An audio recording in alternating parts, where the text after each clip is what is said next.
Zaara please अपने दिल से हादी के लिए बदगुमानी निकाल दो। मैंने मेरे दिल में हादी की लिए बदगुमानी के साथ साथ हादी की भी कोई जगह नहीं है। और मुझे ये नहीं पता था कि इसका सलमान के साथ अफेयर है। शादी से पहले तो तुमने बहुत कस्में और वादे किए थे इसको खुश रखने के। मैं तो यही चाहती थी ना।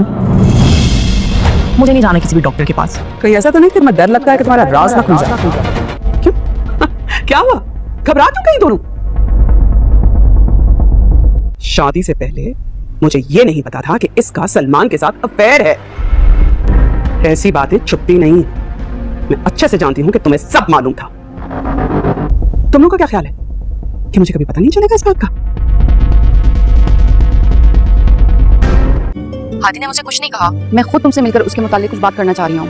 गलत तो मैं पहले समझ रही थी, अब शायद सब सही समझ रही हूँ। मुझे हादी के हवाले से कुछ तुमसे बात करनी है। अब हादी की बातें मुझे तुमसे पता चलेंगी मरियम। नहीं ज़ारा, ऐसा कुछ नहीं है, तुम गलत समझ रही हो। पता नहीं आपको क्या हो गया है, पता नहीं क्या बोले जा रही है, मुझे तो कुछ समझ भी नहीं आ रहा।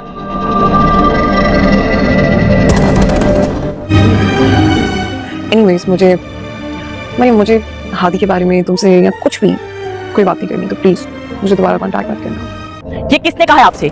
ऐसा तो कुछ भी नहीं है। मैं तुम्हें ये खेल अब नहीं खेलने दूंगी। बहुत बेवकूफ बना दिया तुमने मुझे भी और मेरे मासूम बच्चे को भी। ज्यादा एक्टिंग करने की जरूरत नहीं है। हमें मालूम हो चुका है कि तुम इस घर की खुशी को मार चुकी हो। ये अब ज़ैन को तुम्हारी असलियत बताऊंगी कि तुम वो डायनो जो अपनी औलाद को खा गई।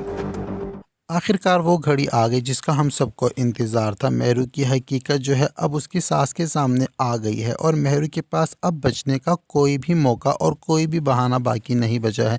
सलमान ने ख़ुद को बचाने के लिए मेहरू को बहुत बुरे तरीके से फंसा दिया है और सलमान को लगता है कि मेहरू को बचाने के बाद वो अपनी मैडम की नज़रों में जो है पारसा बन जाएगा। लेकिन यहाँ पर फ़रा मैडम जो है वो सलमान को भी छोड़ने वाली हरगिज़ नहीं है। लेकिन सलमान से भी फ़िलवक्त उन्होंने ये कहा है कि तुम पहले मुझे इस बात का सबूत ला कर दो जिस बात का तुम दावा कर रहे हो कि वो बच्चा इस दुनिया में आने वाला नहीं है। तो सलमान ने अब उनके साथ वादा कर दिया है। फ़रा बेगम घर में बहुत गुस्से की हालत में आई हैं, मगर ज़ैन को मद्देनज़र रखते हुए उन्होंने घर में अभी कोई भी बात शो नहीं की और बिल्कुल सब कुछ नॉर्मल दिखाने की एक्टिंग की है। लेकिन वो ज़्यादा देर तक चुप रहने वाली बिल्कुल भी नहीं है, क्योंकि अगर ज़्यादा देर तक चुप रहेंगी तो मेहरू जो है वो अपनी चालाकियाँ और चालबाजियाँ दिखाती रहेगी। तो इसीलिए जब अगली सुबह फ़रा बेगम ये देखती हैं कि आलिया बेगम मिलने आई हैं अपनी साहबजादी से, तो उनके सामने ही जो हैं वो शुरू हो जाती हैं और इन्वेस्टिगेशन करती हैं और मेहरू के जो राज हैं वो पाश करना शुरू करती हैं। तो इन दोनों माँ बेटी के चेहरे की रंगत देखने वाली थी, क्योंकि वो बहुत ज़्यादा डर गई थी और परेशान हो गई थी कि आखिरकार इनको ये सारी बातें कहाँ से पता चली। और साथ ही साथ फ़रा बेगम जो हैं वो अपनी दोस्त को ये भी कह देती हैं कि मुझे लगता है क्या कि मुझे पूरा यकीन है कि इस सारी साजिश में तुम भी अपनी बेटी के साथ मिली हुई हो। तुम दो भी बहुत ज़्यादा इंतहाई लालची औरत हो जो पैसे के लिए अपनी बेटी को इस्तेमाल करती है और मासूम और भोले भाले लोगों को फंसाकर पैसे अथियाती है। तो यहाँ पर आलिया बेगम की बहुत ज़्यादा बेइज्जती हो जाती है। खैर आलिया बेगम तो घर से चली जाती है बेइज्जत होने के बाद, लेकिन मेहरू तो अभी यहीं रहेगी और मेहरू को अपनी सास की सवालों के जवाब देने होंगे। जब उसकी सास मेहरू से ये पूछती है कि तुम मेरे साथ डॉक्टर पर चलो क्योंकि मुझे यकीन है कि तुमने हमारे आने वाले बच्चे को भी ख़त्म कर दिया है, तो मेहरू यहाँ पर जो है हर बात से इनकारी हो जाती है।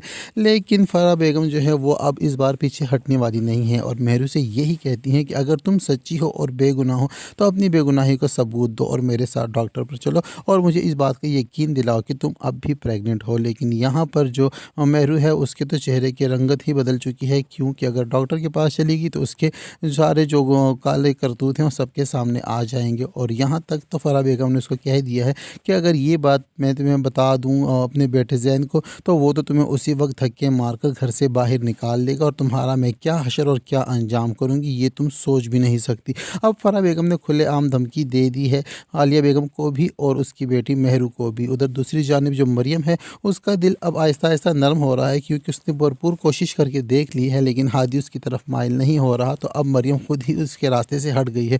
मरियम ने ज़ारा से रब्ता किया है लेकिन ज़ारा ने मरियम से बात करने से इनकार कर दिया है और फ़ोन काट दिया है। लेकिन मरियम अगली रोज़ यूनिवर्सिटी में जब ज़ारा को रोकती है और उसे कहती है कि मैं तुमसे कुछ बात करना चाहती हूँ, तो ज़ारा वहाँ भी जो है मरियम को इग्नोर कर देती है और कहती है कि मैं तुमसे किसी किस्म की बात नहीं करना चाहती। मुझे पहले शक था लेकिन अब यकीन हो चुका है तुम्हारी इन हरकतों को देखकर। लेकिन यहाँ पर मरियम अब चाहती है कि ज़ारा और हादी का जो है पैचअप हो जाए और सारी हकीकत बताना चाहती है, लेकिन ज़ारा मरियम से बात करने के लिए तैयार नहीं है। तो अब ऐसा ही होगा कि रेहान की मदद से सारी हकीकत है मरियम जो रेहान को बताएगी और रेहान जाके ज़ारा से बात करेगा और हादी और मरियम का जो केस है वो भी सॉल्व हो जाएगा और ज़ारा इस तरह हादी को फिर से अपना लेगी। ड्रामा सीरियल मफाद परस्त के अब आखिरी एपिसोड चल रहे हैं। आपको क्या लगता है कि इस ड्रामे को और लंबा खींचना चाहिए या नहीं?